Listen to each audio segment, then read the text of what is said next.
As fontes do direito designam os modos pelos quais as normas jurídicas surgem, se revelam e se manifestam no ordenamento. Doutrinariamente, distingue-se entre fontes materiais e fontes formais.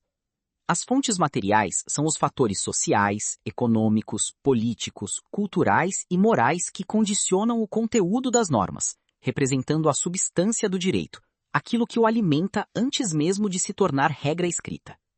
Já as fontes formais constituem os canais de exteriorização do direito positivo, os veículos pelos quais a norma ganha existência, obrigatoriedade e forma técnica reconhecida pelo Estado. As fontes formais, por sua vez, subdividem-se em estatais e não estatais. As estatais são aquelas produzidas direta ou indiretamente pelo aparato do Estado, destacando-se a lei e a jurisprudência. As não estatais são criadas pela sociedade, como o costume e a doutrina, além dos princípios gerais do direito e da equidade, que possuem natureza mais fluida. A Lei de Introdução às Normas do Direito Brasileiro, em seu artigo 4º, estabelece a hierarquia supletiva clássica. Quando a lei for omissa, o juiz decidirá de acordo com a analogia, os costumes e os princípios gerais de direito, indicando a ordem de preferência a ser observada na integração das lacunas. A lei, em sentido amplo, é a fonte formal fundamental do direito contemporâneo, produto do processo legislativo e expressão da vontade geral. Em sentido estrito, lei é o ato normativo emanado do poder legislativo conforme o devido processo constitucional. No sistema brasileiro, o artigo 59 da Constituição Federal enumera as espécies normativas primárias, emendas à Constituição, leis complementares, leis ordinárias, leis delegadas, medidas provisórias, decretos legislativos e resoluções. Cada qual possui quórum e campo material próprio, mas todas compartilham a característica de inovarem originariamente na ordem jurídica, vinculando condutas. O costume ocupa a posição de destaque entre as fontes não estatais, sendo a prática social reiterada, constante e uniforme, acompanhada da convicção de sua obrigatoriedade jurídica, elemento este denominado opinio juris seu necessitatis. Para que um uso social se transforme em costume jurídico, não basta a repetição de atos. É indispensável que a comunidade passe a considerar tal conduta como juridicamente exigível. Exemplo clássico é o cheque pré-datado, prática comercial amplamente aceita e que por muito tempo gerou efeitos jurídicos mesmo sem previsão legal específica, até sua posterior disciplina normativa. O costume pode apresentar 3 formas de relação com a lei: secundum legem, praeter legem e contra legem. O costume secundum legem é aquele que se alinha à lei, sendo por ela reconhecido ou explicitamente autorizado, como ocorre no artigo 113 do Código Civil, que manda interpretar os negócios jurídicos conforme os usos do lugar. O costume praeter legem supre lacunas da lei, sendo fonte subsidiária expressamente prevista no artigo 4º da LINDB, para os casos de omissão legislativa.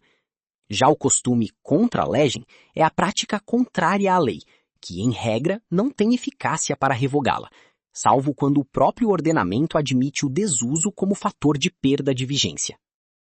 A jurisprudência, definida como o conjunto de decisões reiteradas dos tribunais em determinado sentido sobre uma mesma matéria, é hoje uma fonte formal de enorme prestígio, em especial diante do sistema de precedentes introduzido pelo Código de Processo Civil de 2015.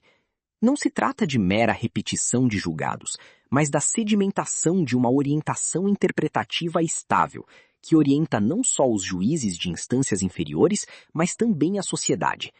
A súmula vinculante do Supremo Tribunal Federal, prevista no artigo 103-A da Constituição, é o exemplo mais eloquente de jurisprudência com força normativa direta. A função da jurisprudência vai além da mera aplicação repetida da lei. Ela concretiza o significado dos textos normativos, adaptando-os às mudanças sociais e preenchendo os conceitos jurídicos indeterminados. Exemplo disso é a evolução do entendimento do Supremo Tribunal Federal sobre a união estável entre pessoas do mesmo sexo, que reconheceu, em 2011, a equiparação à união estável heteroafetiva, não por alteração legal, mas por uma interpretação constitucional evolutiva.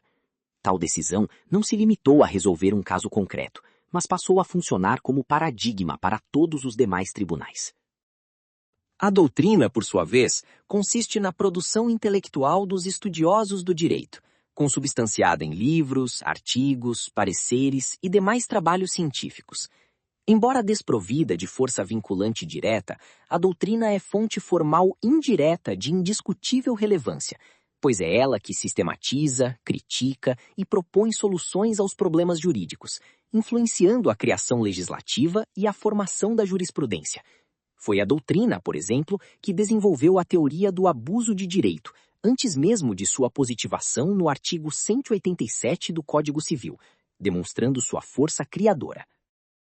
Os princípios gerais do direito constituem fonte supletiva expressamente mencionada no já citado artigo 4º da LINDB, funcionando como diretrizes fundamentais que informam e dão unidade ao ordenamento jurídico. Não se confundem com os princípios constitucionais explícitos.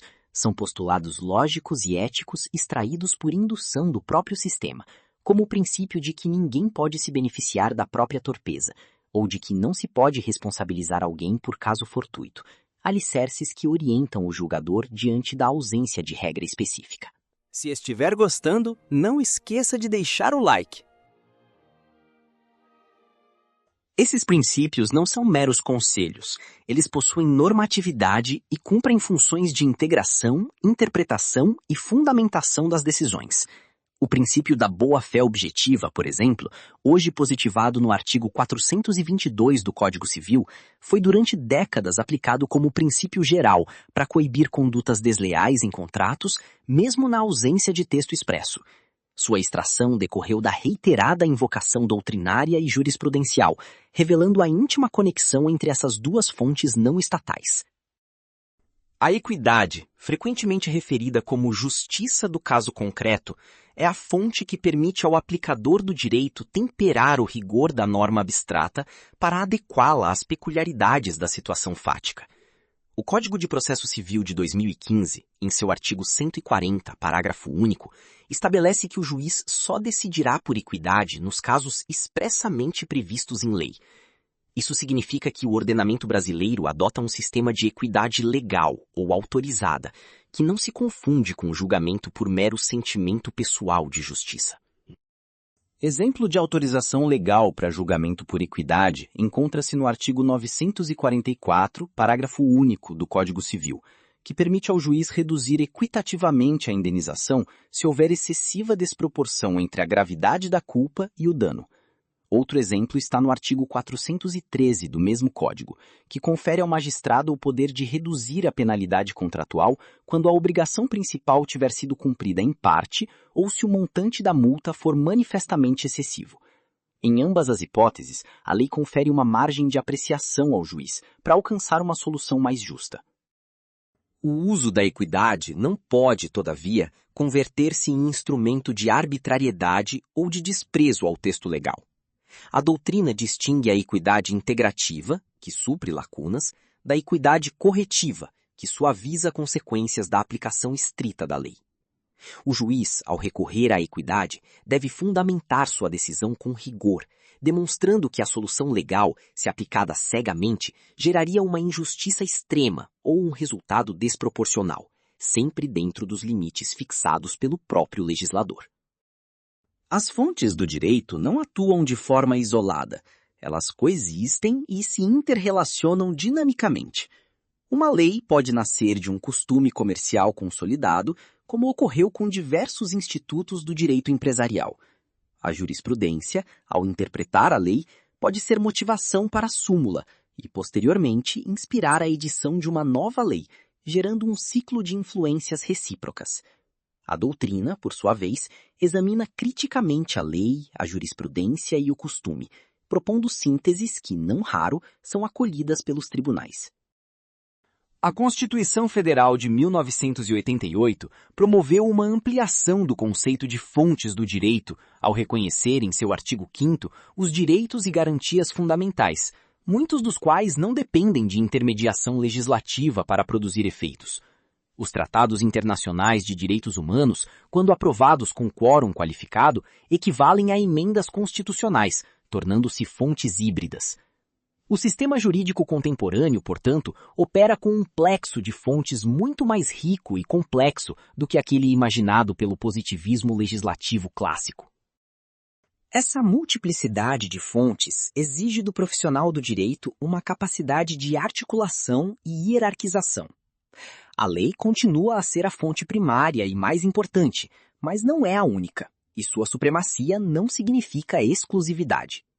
O artigo 4º da LINDB permanece o guia supletivo fundamental, mas deve ser lido à luz da Constituição, que confere aos princípios e à jurisprudência qualificada um peso muito maior do que o de meros acessórios. O domínio dessa teoria das fontes é indispensável para qualquer análise séria do fenômeno jurídico. Por fim, é importante registrar que no âmbito do direito internacional, as fontes são catalogadas pelo artigo 38 do Estatuto da Corte Internacional de Justiça, que inclui as convenções internacionais, o costume internacional e os princípios gerais de direito, mencionando ainda as decisões judiciárias e a doutrina dos publicistas mais qualificados como meios auxiliares. Essa enumeração, embora voltada ao plano internacional, guarda notável semelhança com a experiência dos direitos internos de tradição romano-germânica, confirmando a universalidade do conceito de fontes. Em conclusão, as fontes do direito formam um sistema integrado e hierarquizado, em que a lei ocupa o topo, mas não o monopólio da criação normativa. O costume, a jurisprudência, a doutrina, os princípios gerais e a equidade cumprem papéis insubstituíveis, quer na atualização do direito, quer no preenchimento de lacunas, quer na humanização da resposta judicial. Conhecer a natureza, a função e os limites de cada uma dessas fontes é requisito indispensável para a correta interpretação e aplicação do direito em qualquer área. Este é o alicerce sobre qual se sustenta todo o raciocínio jurídico. Obrigado por assistir. Se gostou do conteúdo, deixa um like. Se não for inscrito, inscreva-se.